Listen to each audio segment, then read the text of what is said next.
একাদশ অধ্যায়ের আজকে কথা বলবো প্রথমত ট্রান্সফরমার নিয়ে। তোমরা দেখতেই পাচ্ছ এখানে ট্রান্সফরমারের দুইটা প্রকারভেদ আলাদাভাবে উল্লেখ করা আছে। এই যে 1 নাম্বার এবং 2 নাম্বার লেখাটা যদিও একটু সাইজে ছোট, আশা করি দুইটা দেখা যায়। তো আমি দুইটা ট্রান্সফরমার নিয়ে একটু কথা বলবো। তার আগে আমি একটু বলি যে ট্রান্সফরমারটা আসলে কি। ট্রান্সফরমার শব্দটা ভাঙলে যেরকম হয়, আসলে ট্রান্সফরমার শব্দটা ভাঙলে হয় ট্রানজিস্টর আর হচ্ছে রেজিস্টর, মানে দুইটা মিলে একসাথে হয় ট্রান্সফরমার, আমরা যেটা উপরে ক্লাসে দেখছি। তো এখানে আসলে আমাদের অতটা দরকার না। ট্রান্সফর্ম মানে একটু রূপান্তর বা পরিবর্তন করা, তাহলে ট্রান্সফরমার তার মানে হলো রূপান্তর। যদি হয় তোমার রূপান্তর, তার মানে এটা একটা অবশ্যই ভার্ব, কারণ এটা একটা ক্রিয়া। কিন্তু মার ট্রান্সফরমার তার মানে কিন্তু এটা আমি নাউন বানায় ফেললাম, তার মানে রূপান্তরক, রূপান্তরক হয়, এরকম একটা শব্দ হয় বাংলায়। তো রূপান্তরক তার মানে বোঝা যায় যে ট্রান্সফরমারের বাংলা শব্দটা বলতে রূপান্তরক বা রূপান্তর হয় যেটা এরকম। তাহলে সে কি রূপান্তর করবে? তাহলে ট্রান্সফরমার নিশ্চয়ই যেহেতু এটা রূপান্তরক, তার মানে সে কিছু না কিছু রূপান্তর করবে। তাহলে কি রূপান্তর করবে সেটা একটু জানা দরকার। ট্রান্সফরমার মূলত ভোল্টেজ রূপান্তর করবে এবং তড়িৎ প্রবাহের রূপান্তর করবে। আচ্ছা, এটার আগে আমি একটু তোমাদের বলি, আমরা দশম অধ্যায় একাদশ অধ্যায় আমি যখন পড়েছি তখন আমি তোমাদের বলছি যে কারেন্টের যদি পরিচয়ের কথা বলি, যে কারেন্টের পরিচয় কি, তাহলে আমরা বলতে পারি যে একটা কারেন্টের মূল পরিচয় হচ্ছে তড়িৎ প্রবাহ আর হচ্ছে ভোল্টেজ। কারেন্টের মূল পরিচয় হচ্ছে তড়িৎ প্রবাহ আর হচ্ছে ভোল্টেজ। কারণ কি, তড়িৎ প্রবাহ এবং ভোল্টেজ এই দুটা জিনিস গুণ করলেই কিন্তু তুমি কারেন্টের ক্ষমতা বের করতে পারবা। যেমন আমরা ইয়েতে যেটা পড়লাম ক্ষমতার ইকুয়েশন, দেখো 11 অধ্যায়, হ্যাঁ 11 অধ্যায় কিন্তু ক্ষমতার একটা ইকুয়েশন ছিল এরকম, পি সমান ভিআই। তো সেই সমীকরণ থেকে কিন্তু বোঝা যায় যে পি তো আমার ক্ষমতা। তাহলে ক্ষমতা বের করার জন্য তো আর কিছু দরকার না, ভোল্টেজ আর তড়িৎ প্রবাহ দরকার। তার মানে ভোল্টেজ আর তড়িৎ প্রবাহ দুইটা জিনিসকে যদি একসাথে গুণ করি তাহলেই কিন্তু আমরা ক্ষমতার মান পেয়ে যাচ্ছি। এটা আমাদের 11 নম্বর অধ্যায়ের আলোচনায় ছিল। এখন আমার ট্রান্সফরমার কি কাজ করবে? এই ভোল্টেজকে পরিবর্তন করবে। আচ্ছা, এখন আমরা এই ইকুয়েশন থেকে যেটা দেখতে পাচ্ছি সেটা হলো, এই ইকুয়েশন থেকে একটা ব্যাপার ক্লিয়ার, যে আমি যদি বলি যে এখান থেকে আমার ভোল্টেজের মান বাড়বে, তুমি দেখো এখানে ভোল্টেজের মান বাড়লে কিন্তু সাথে সাথে ক্ষমতার মান বেড়ে যাবে, কারণ ডান দিকে আছে ভোল্টেজ, বাম দিকে আছে দেখো ক্ষমতা। তাহলে এখানে ভোল্টেজের মান বাড়লে ক্ষমতার মান বেড়ে যাবে। কিন্তু আমি আজকের আলোচনায় একদম শেষ অংশে দেখাবো তোমাদের যে ট্রান্সফরমারের ক্ষমতা বৃদ্ধি করার ক্ষমতা নাই, মানে ট্রান্সফরমার ক্ষমতা বৃদ্ধি করতে পারে না। ট্রান্সফরমার শুধু ভোল্টেজ বৃদ্ধি করতে পারে এবং তড়িৎ প্রবাহ বৃদ্ধি করতে পারে। আচ্ছা, এখন বিষয়টা হচ্ছে ট্রান্সফরমার যখন ভোল্টেজ বৃদ্ধি করবে, তার মানে ট্রান্সফরমার যখন ভোল্টেজের মান বাড়াবে তখন অটোমেটিক তড়িৎ প্রবাহের মান কমে যাবে। কথাটা আবারও সবাই মনোযোগ দাও, যখন কোনো ট্রান্সফরমার ভোল্টেজের মান বৃদ্ধি করবে তখন অটোমেটিক তড়িৎ প্রবাহের মান কমে যাবে, মানে ট্রান্সফরমারের সিস্টেমই এটা। কিন্তু আমি ট্রান্সফরমারটাকে দুইটা ভাগে ভাগ করছি। এক নম্বরে বলছি যে ট্রান্সফরমার সেটা হচ্ছে উচ্চ ধাপী, আরোহী বা স্টেপ আপ।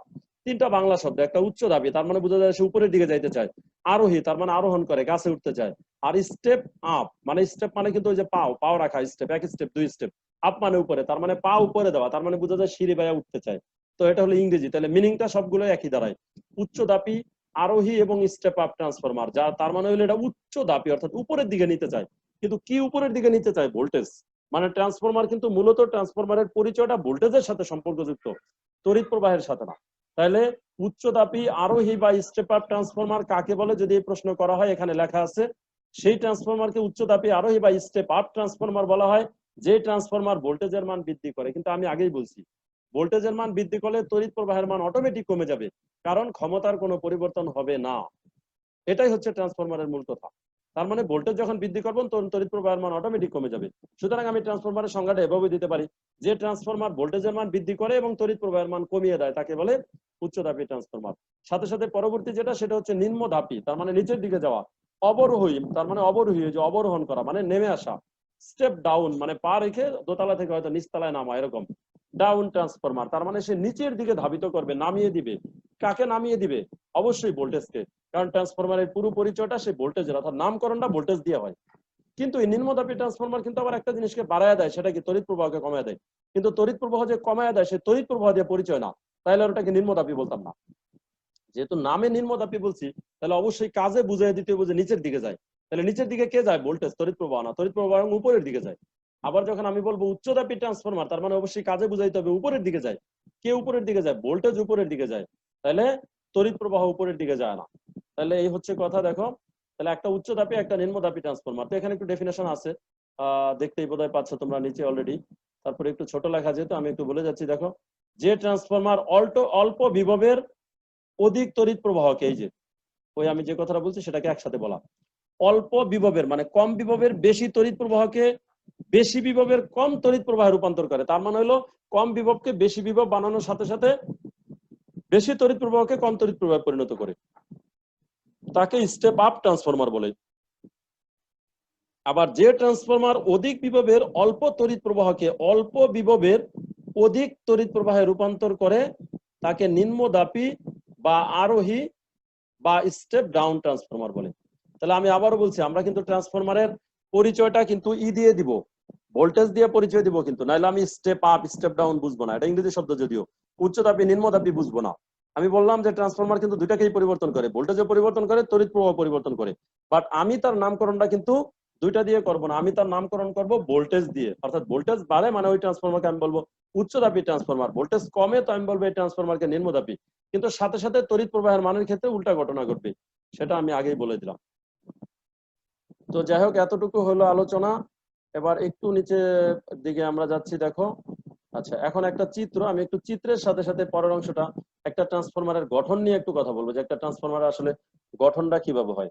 তো এই যে একটা ট্রান্সফরমারের গঠন, দেখো আমি এখানে একটা ট্রান্সফরমার দেখতে পাচ্ছি, এখানে একটা ট্রান্সফরমার দেখতে পাচ্ছি। তো আসলে এই ট্রান্সফরমার গুলো আমাদের আশেপাশে আছে বিভিন্ন জায়গায়, কারণ আমরা আমাদের বাসা বাড়িতে যে বিদ্যুৎটা ব্যবহার করি, অর্থাৎ সেই বিদ্যুতের ভোল্টেজ হচ্ছে 220 ভোল্ট। কিন্তু আসলে উৎপন্ন বিদ্যুতের ভোল্টেজ তো অনেক বেশি থাকে, আমি বলছি লক্ষ ভোল্টেজ থাকে। বাট সেটা কয়েক ধাপেই কমে। কিন্তু তারপরে আমাদের বাসা বাড়িতে আসার আগে যে লাইনে উপরে কারেন্টের তারে একটু উপরের দিকে যে তারটা, সেখানে 3300 ভোল্ট পর্যন্ত থাকে। তার আগে 33,000 ভোল্ট থাকে। এত বেশি ভোল্টেজ কলকারখানায় লাগে। তো আমাদের বাসা বাড়িতে যেহেতু 220 ভোল্টের বেশি লাগে না, সুতরাং 220 ভোল্ট ব্যবহারের জন্য, এই জন্য আমাদের মহল্লায় এলাকায় বিভিন্ন জায়গায় ট্রান্সফরমার ঝুলানো আছে। সেই ট্রান্সফরমারটা আসলে কি করে, ট্রান্সফরমার ভোল্টেজকে কমায়া দেয়। তাহলে ট্রান্সফরমার যখন ভোল্টেজকে কমায়া দেয়, কিভাবে কমাবে? তাহলে নিশ্চয়ই ওই যে 3300 ভোল্টেজের একটা তার আইসা আমার ট্রান্সফরমারের ভিতরে ঢুকবে, আবার সেই ট্রান্সফরমারের ভিতর থেকে একটা তার বের হয়ে আসবে। হ্যাঁ, তাহলে যেই তারটা ট্রান্সফরমারের ভিতরে ঢুকবে সেই তারের ভোল্টেজ হয়তো বা 3300 ভোল্ট থাকবে, কিন্তু যেটা বের হয়ে আসবে সেটার ভোল্টেজ থাকবে 220 ভোল্ট। যেমন এই যে একটা ট্রান্সফরমার, এই যে তার পেঁচানো দেখতেছো, এই যে এইদিকে তার পেঁচানো কম আর এইদিকে তার পেঁচানো বেশি আমরা দেখতে পাচ্ছি। এইদিকে কিন্তু বেশি তার পেঁচানো। এই যে এটা জাস্ট একটা আয়তাকার একটা ফ্রেম পুরো আমরা দেখতে পাচ্ছি, কিন্তু ফ্রেমের উপর তার পেঁচানো। এই যে তার পেঁচে কুণ্ডলী বানানো এই প্রান্তে এবং এই প্রান্তে, কিন্তু আমরা দেখতে পাচ্ছি যে এখানে একটু বেশি পেঁচানো আর এখানে একটু কম পেঁচানো। তার আর এই যে পি, এই পি দ্বারা বুঝাইছে এটা হচ্ছে প্রিন্সিপাল, মানে হচ্ছে মুখ্য কুণ্ডলী। এটা ট্রান্সফরমারের কুণ্ডলী বলে, যেহেতু তার পেঁচানো। এটা হচ্ছে ট্রান্সফরমারের মুখ্য কুণ্ডলী, এটা হচ্ছে ট্রান্সফরমারের গৌণ কুণ্ডলী। কারণ এই যে এস, এস মানে হচ্ছে সেকেন্ডারি, তার মানে গৌণ কুণ্ডলী। মুখ্য মানে হচ্ছে মেইন, মেইনকে আবার আমরা বলতে পারি ইনপুট। মানে এখানে এটাকে কয়েকভাবে বলা যায়। এটা হচ্ছে মেইন, এই যে পি দিয়ে যেটাকে প্রকাশ করা হয়, তার মানে এটাকে আমি ইনপুট বলতে পারি। ইনপুট বলতে পারি এজন্য যে যেখান দিয়ে আমরা ভোল্টেজটাকে দিব সেটা হচ্ছে ইনপুট। আর আমাদের বাসাবাড়ির জন্য কম লাগবে বেশি লাগবে সেটা আমরা যেখান দিয়ে পাবো তাকে বলা হয় আউটপুট ভোল্টেজ।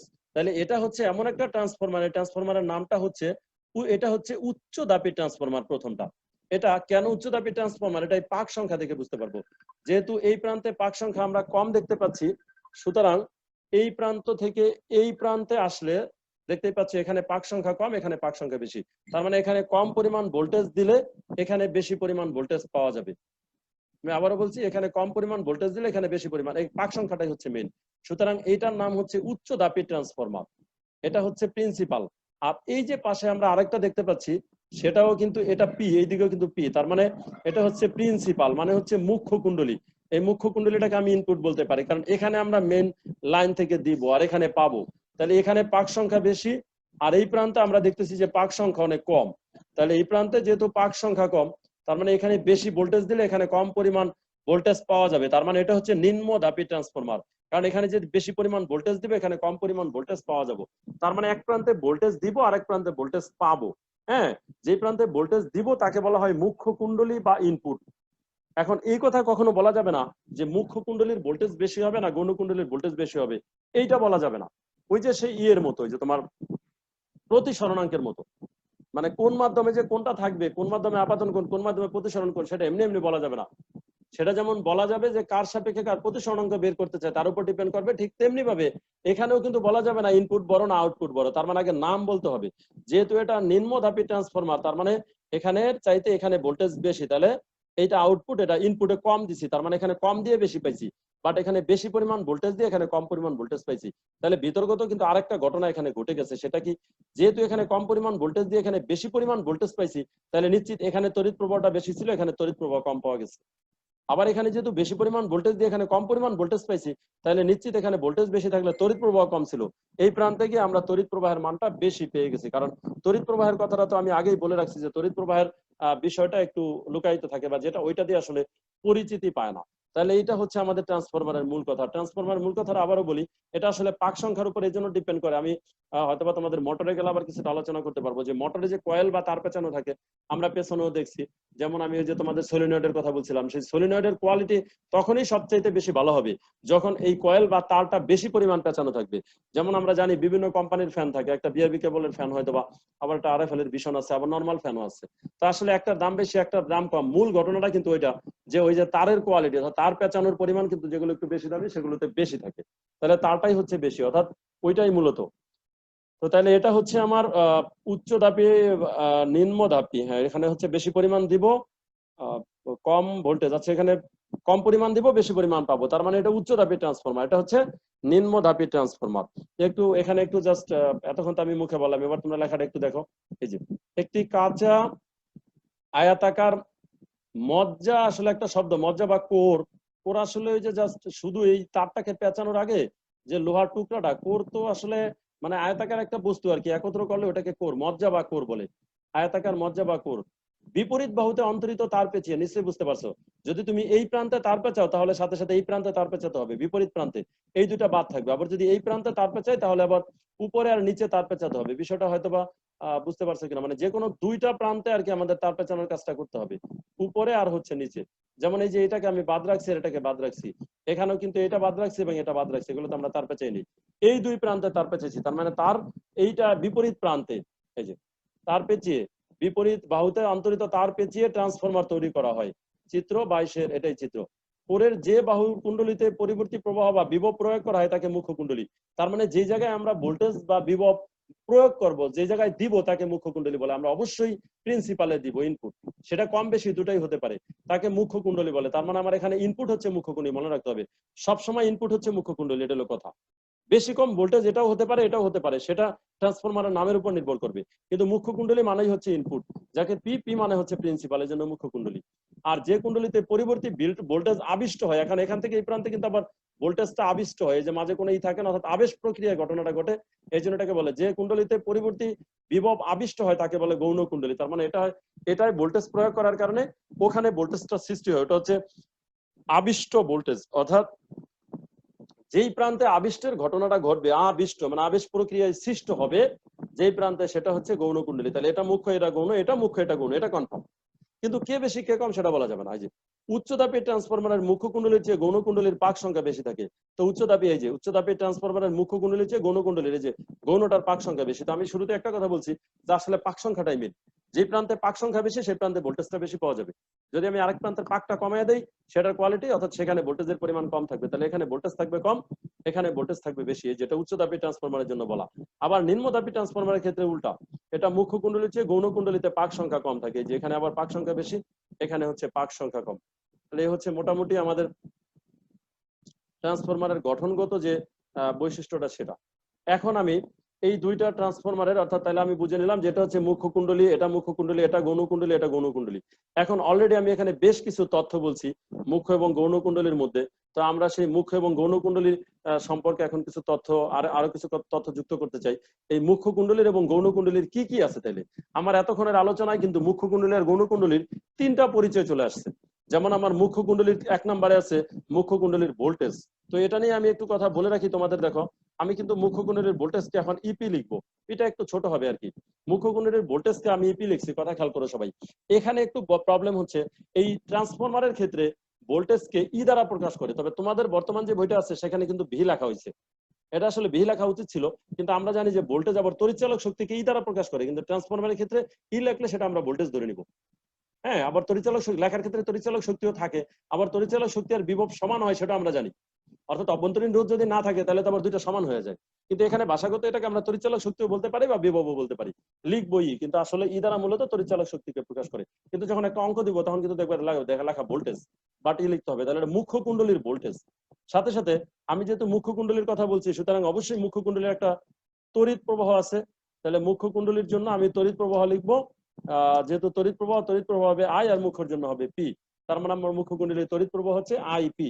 সাথে সাথে আমার মুখ্য কুণ্ডলীর আরেকটা পরিচয় আছে, আমি এখানে পাক সংখ্যার একটা কথা বলছিলাম, পাক সংখ্যাকে ছোট হাতের এন দ্বারা প্রকাশ করে, এটাকে ইচ্ছে করলে আমরা বড় হাতে এন এখানে লিখতে পারবো, কোনো কোনো জায়গায় ইউজ করা হচ্ছে, যাক আমাদের বই যেহেতু ছোট হাতের।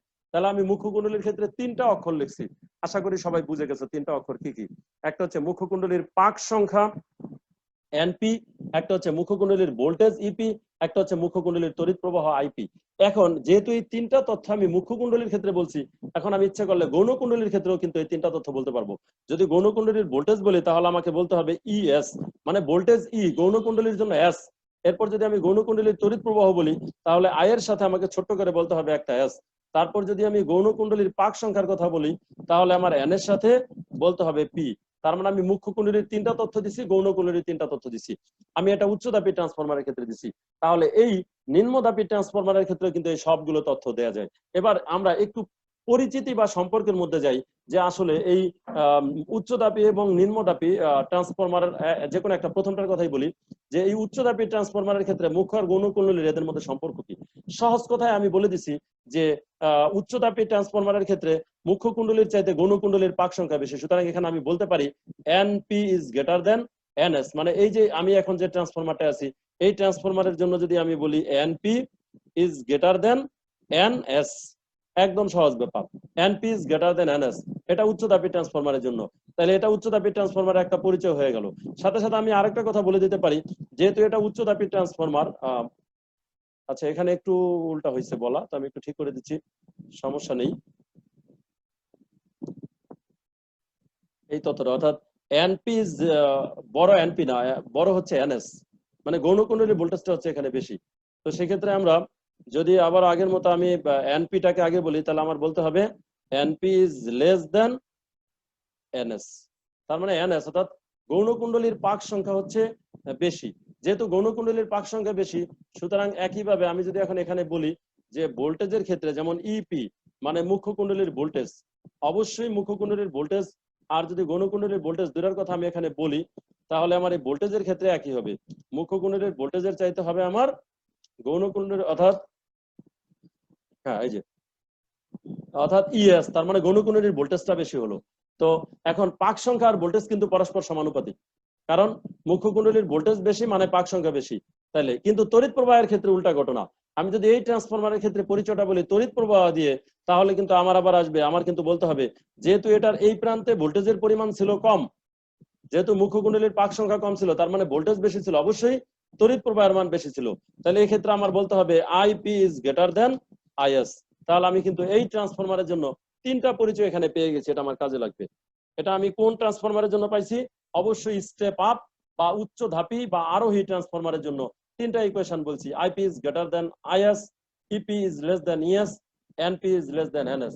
তার মানে পি তো মুখ্যর জন্য আর গৌণর জন্য ই আর এন এরা সবসময় সমানুপাতিক। তার মানে পাক সংখ্যা এবং ভোল্টেজ যে কোনো ট্রান্সফরমারের ক্ষেত্রে পাক সংখ্যা এবং ভোল্টেজ পরস্পর সমানুপাতিক। সোজা কথা, যেই প্রান্তে পাক সংখ্যা বেশি সেই প্রান্তে ভোল্টেজ বেশি, যেই প্রান্তে পাক সংখ্যা কম সেই প্রান্তে ভোল্টেজ কম, এটাই হচ্ছে আমাদের মূল কথা। তাহলে আমি আর দ্বিতীয় ট্রান্সফরমারের জন্য এই সবগুলো তথ্য এখানে উল্লেখ করব না, একটু বুঝে নিলেই চলবে কি, যে দ্বিতীয় ট্রান্সফরমারের ক্ষেত্রে যদি আমি এই তথ্যগুলো লিখতে চাই তাহলে আমাকে এখানে লিখতে হবে NP is greater than NS, কারণ আমি দেখতেই পাচ্ছি যে এখানে পি প্রান্তের পাক সংখ্যা বেশি, এই যে চোখেই দেখা যায় এটা পাক সংখ্যা বেশি, এটা পাক সংখ্যা কম, তাহলে এখানে হবে অবশ্যই এন পি ইজ গ্রেটার দেন, এটা গ্রেটার দেন হবে এন এস। তো ঠিক একইভাবে যেহেতু এখানে তার মানে এটা যেহেতু আমার নিম্নতাপী ট্রান্সফরমার, তার মানে এটার প্রথম প্রান্তের ভোল্টেজের পরিমাণটা বেশি ছিল, তার মানে আমার এখানে হবে ES is greater than EP. তো আরেকটা অংশ বাকি থাকলো, সেটা হচ্ছে ভোল্টেজ নিয়ে, তড়িৎ প্রবাহ নিয়ে। এখন আমি যদি একটু তড়িৎ প্রবাহ নিয়ে মন্তব্য করতে চাই তাহলে আমার এখানে আসবে আইপি, যেহেতু আগে গ্রেটার দেন দিছিলাম তার মানে এবার হবে আমার লেস দেন, ওই যে ওটা আমার জাস্ট মিলিয়ে দিলেই হবে, অর্থাৎ যেহেতু এটা উল্টা, তার মানে IP is less then is. এটা। তো এই পরিচয়গুলো এখানে সব লেখা আছে। এবার আমি একটু বইয়ের বাসায় যাচ্ছি। দেখো আমি এতক্ষণ যা বললাম এখানে সেটা না থাকলো বইয়ে কি আছে। ধরা যাক এনপি প্যাচ বিশিষ্ট মুখ্য কুণ্ডলিতে ইপি পরিবর্তী বিভব প্রয়োগ করার ফলে আইপি তড়িৎ প্রবাহ পাওয়া গেল। যে মুখ্যর পিপিপি মানে তিনটা পি, সোজা কথা, এনপি ইপি আইপি। এই প্রবাহ মজ্জারিতে চুম্বকিত করে, অর্থাৎ এখানে আবেশ প্রক্রিয়ায় যে ঘটনাটা ঘটবে, চুম্বক বলরেখা উৎপন্ন করবে এর ভিতরে। এটা হলো তার মানে যেই মেকানিজমের মাধ্যমে ঘটনাটা ঘটবে। এই প্রবাহ মজ্জারিতে চুম্বকিত করে চুম্বক বলরেখা উৎপন্ন করবে। সেটা কাল্পনিক, সেটা দেখা যাবে না। যা মুখ্য কুণ্ডলিতে একটি আবিষ্ট তড়িৎচালক শক্তি উৎপন্ন করে। একটি মুখ্য কুণ্ডলিতে চুম্বক বলরেখা যদি কোনো ক্ষরণ না হয় তাহলে গৌণ কুণ্ডলিতে প্রতিপাকে একই সংখ্যক বলরেখা সংযুক্ত হবে, ফলে গৌণ কুণ্ডলিতে তড়িৎচালক শক্তি আবিষ্ট হবে। এখন আমরা মুখ্য কুণ্ডলীর জন্য গৌণ কুণ্ডলীর যে তথ্যগুলো পাবো সেগুলো যদি আমরা একটু নিয়ে নেই, তাহলে আমার গৌণ কুণ্ডলীর পাক সংখ্যা হচ্ছে NS, গৌণ কুণ্ডলীর ভোল্টেজ হচ্ছে ES, আর গৌণ কুণ্ডলীর তড়িৎ প্রবাহ হবে অবশ্যই গৌণ কুণ্ডলীর জন্য IS। এই হচ্ছে তিনটা তথ্য। এখন আমি এগুলোর ভিতরে একটু সমীকরণ বা ইকুয়েশনে যাব, সেটা এখানে দেখানো আছে, দেখতে পাচ্ছ। তো এই ইকুয়েশনটা সরাসরি বলা আছে, এটা সরাসরি এভাবে এখন বলেও দেওয়া যায় বা একটু আমাদের বুঝে নিলেও চলে। সেটা হলো, আমি এরকম ইকুয়েশন আগেও বানানো বলছিলাম। আমি কিন্তু বলছি যে দুই ট্রান্সফরমারের ক্ষেত্রে দেখো, উচ্চদাপী হোক আর নিম্নদাপী হোক, দুইটা ট্রান্সফরমারের ক্ষেত্রেই একটা সম্পর্ক, সেটা হচ্ছে ভোল্টেজ আর পাক সংখ্যা কিন্তু সমানুপাতিক। তো দুইটা রাশি যদি পরস্পর সমানুপাতিক হয় তাহলে তাদের দ্বারা কিন্তু ইকুয়েশন তৈরি করা যায়। তো আমি আর একটু ব্যাকগ্রাউন্ডে না গেলাম, দুইটা সমীকরণ যদি দুইটা রাশি পরস্পর সমানুপাতিক হলে তাদের দ্বারা সমীকরণ তৈরি করা যায়। কিন্তু সমীকরণটা কেমন হয়? সমীকরণের ডেকোরাম অর্থাৎ সিরিয়াল ঠিক থাকে, ডিসঅর্ডার হবে না, অর্ডার ঠিক থাকবে। কিরকম? যেমন এই যে ই এর উপরে পি, এন এর উপরে পি, ই এর নিচে এস, এন এরও নিচে এস, তার মানে পুরা ঠিক আছে। অর্থাৎ ই আর এন পরস্পর সমানুপাতিক।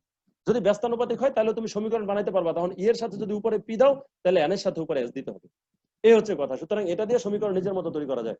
আমাদের এই ইকুয়েশনটা কাজে লাগবে, ইপি ডিভাইডেড বাই এস সমান এনপি ডিভাইডেড বাই এনএস, অথবা ই এর পরিবর্তে ভি ব্যবহার করা যাবে। হ্যাঁ, তো এই যে দেখো চারটা তথ্য, তাহলে এটা অঙ্কের মধ্যে কিভাবে কাজে লাগবে? এই চারটা তথ্যের মধ্যে যে কোনো তিনটা তথ্য দিয়ে দিবে, যে কোনো তিনটা তথ্য দিয়ে দিবে, এবং বাকি আরেকটা তথ্য আমাকে বের করতে হবে। তবে ম্যাক্সিমাম ট্রান্সফরমারের ক্ষেত্রে আগে আমাকে বুঝতে হবে যেটা কি উচ্চদাপী ট্রান্সফরমার নাকি নিম্নদাপী ট্রান্সফরমার, সেটা আমাকে বুঝে নিতে হবে। কিভাবে বুঝবো? সে বোঝার ক্রাইটেরিয়া আশা করি আমরা বুঝতে পারবো। এক হচ্ছে পাক সংখ্যা দেখে বুঝতে পারবো, ভোল্টেজ দেখে বুঝতে পারবো, আশা করি তড়িৎ প্রবাহ দেখে বুঝতে পারবো। তবে ভোল্টেজ আর তড়িৎ প্রবাহ এগুলো অনেক সময় দেখা যায় না।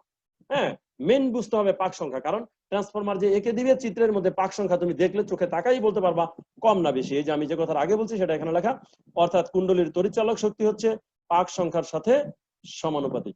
আমরা যে কথা আগেই বলছি সেটা এখানে লেখা, দেখো যে NS is greater than NP যদি হয় তখন ট্রান্সফরমারটি হবে উচ্চদাপী। অর্থাৎ উচ্চদাপী ট্রান্সফরমারের ক্ষেত্রে আমি বলছি যে NS তার মানে গৌণর পাক সংখ্যা বেশি, ওই যে আমাদের প্রথমটা গৌণর পাক সংখ্যা বেশি।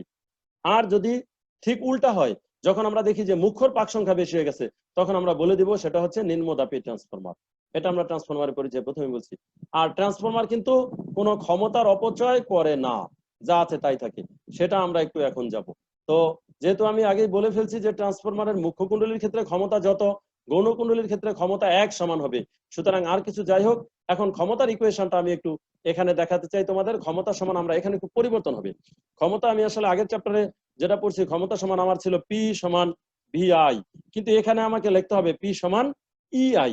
একটু কেন এটা লিখতে হবে? কারণ আমি জানি যে আমার এখানে ট্রান্সফরমারের ক্ষেত্রে ভোল্টেজটাকে ঠিক ভি না ধরে ই ধরা হয়েছে, যেহেতু বইয়ে ধরছে আমরা সেই হিসেবে বললাম এটা একটু পি সমান EI। তার মানে ক্ষমতা সমান হচ্ছে তড়িৎ, এই যে ভোল্টেজ ইন্টু তড়িৎ প্রবাহ।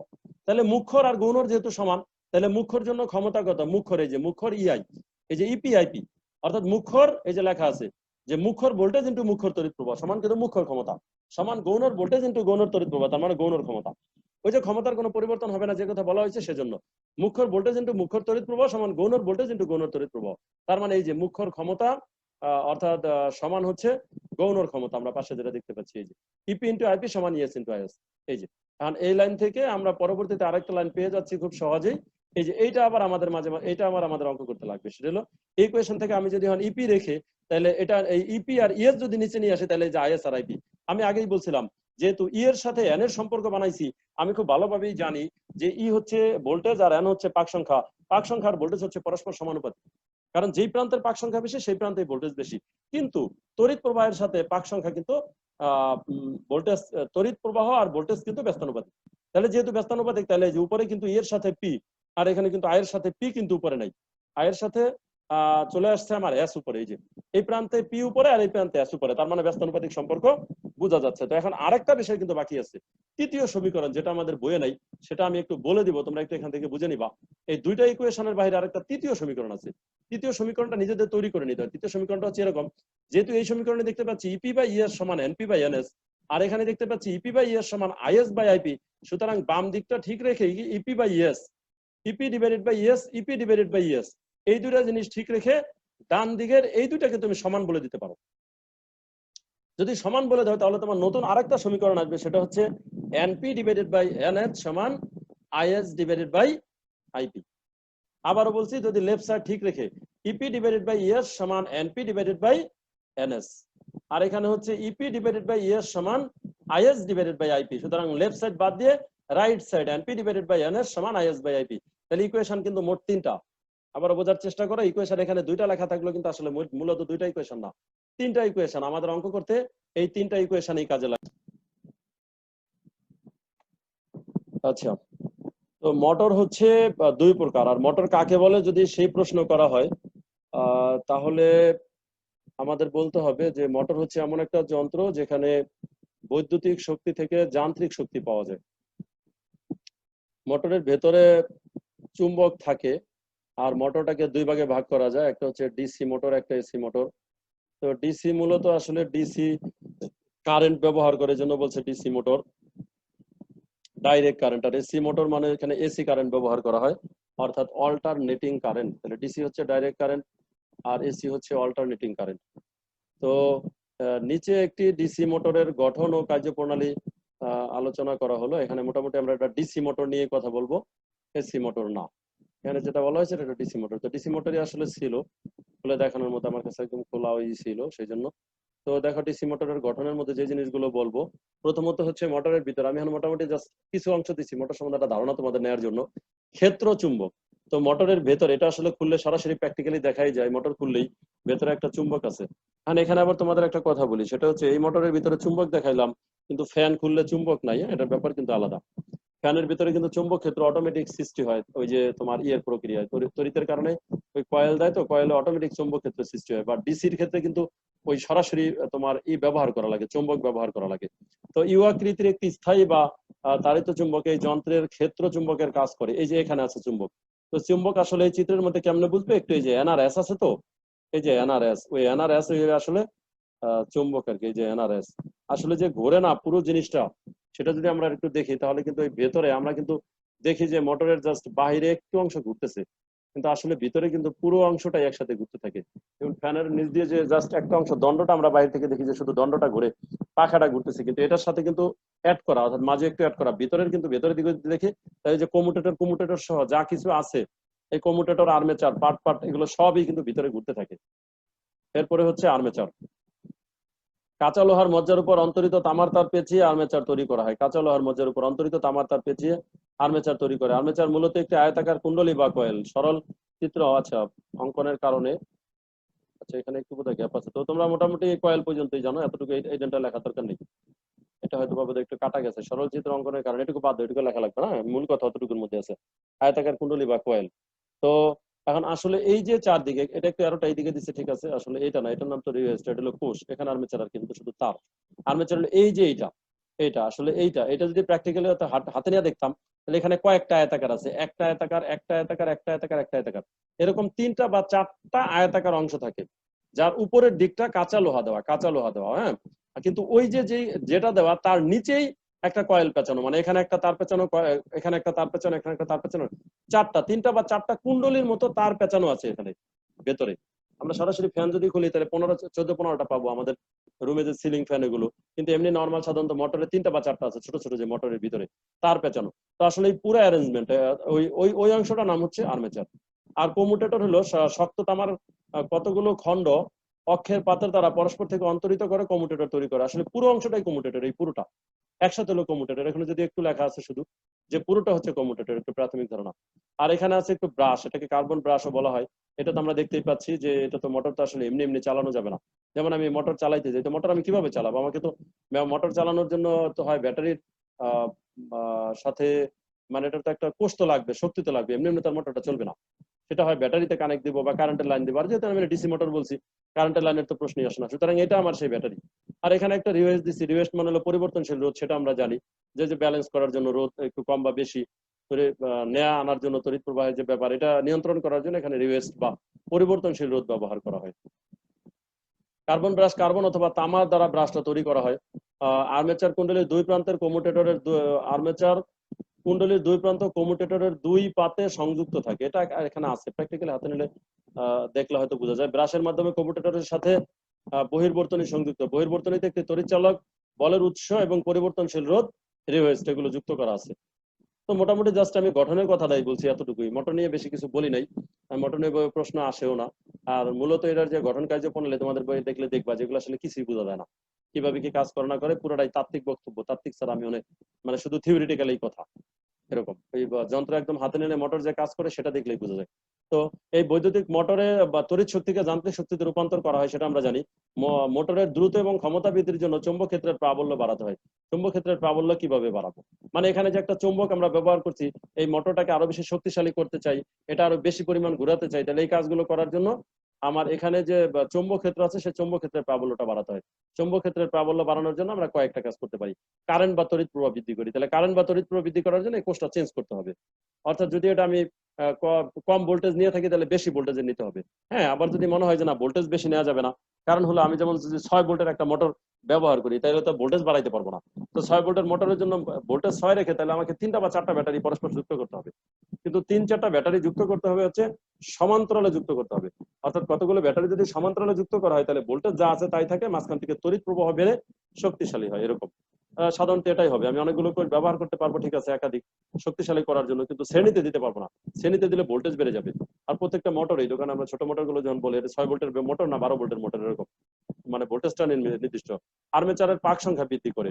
হ্যাঁ, তাহলে যে আর্মেচারে যে দিব সেখানে যেমন এটার পাক সংখ্যা বলতে আসলে এমনও মোটর আছে যেখানে এখানে 3টা পার্ট আছে আয়তাকার, 3টা পার্ট মানে 3টা লুপ বানানো আছে, ভিতরে তার পেঁচানো, তো সেখানে তারের পরিমাণ কম। আবার 4টা দিলে 4টা, তার মানে যত বেশি পরিমাণ লুপ হবে তত বেশি পরিমাণ তার পেঁচানো হবে, ততই কিন্তু এটার প্রাবল্য মানে ওই মোটরের শক্তিটা তত বেশি হবে। অধিকতর শক্তিশালী চুম্বক ব্যবহার করে, এখানে যে চুম্বকটা দিচ্ছি চুম্বকের কোয়ালিটির একটা ব্যাপার আছে, সেটাও যদি আমি অধিকতর ভালো মানের একটা চুম্বক ব্যবহার করতে পারি তাহলে তার থেকে ভালো কিছু প্রত্যাশা করতে পারবো আমরা, এরকম হচ্ছে। তারপরে হচ্ছে তোমার কয়েলের দৈর্ঘ্য ও বেধ বাড়িয়ে, কয়েলের দৈর্ঘ্য ও বেধ বাড়িয়ে। আচ্ছা, কয়েলের দৈর্ঘ্য বেধ বাড়িয়ে মানে বেশি পরিমাণ কয়েল পেঁচাইতে হবে, এখানে যে কয়েলটা পেঁচাচ্ছি সেটা, অর্থাৎ তার জন্য সাইজটা একটু বড় করতে হবে। তো এই ধরনের কাজগুলো করে আসলে আমরা এটার প্রাবল্যটাকে আরো বেশি বাড়িয়ে দিতে পারবো। তো এই হচ্ছে আমাদের মোটামুটি মোটর নিয়ে এতটুকুই জানবা। আর আমি জেনারেটরটা আজকে তো প্রথমে একটু কথা বলছি, বাট জেনারেটর সম্পর্কে এমনি জাস্ট যতটুকু ধারণা আছে ততটুকু থাকলেই হবে। জেনারেটর নিয়ে আর লিখিত কোনো কাজ করার দরকার নেই। আজকের আলোচনা এতটুকু।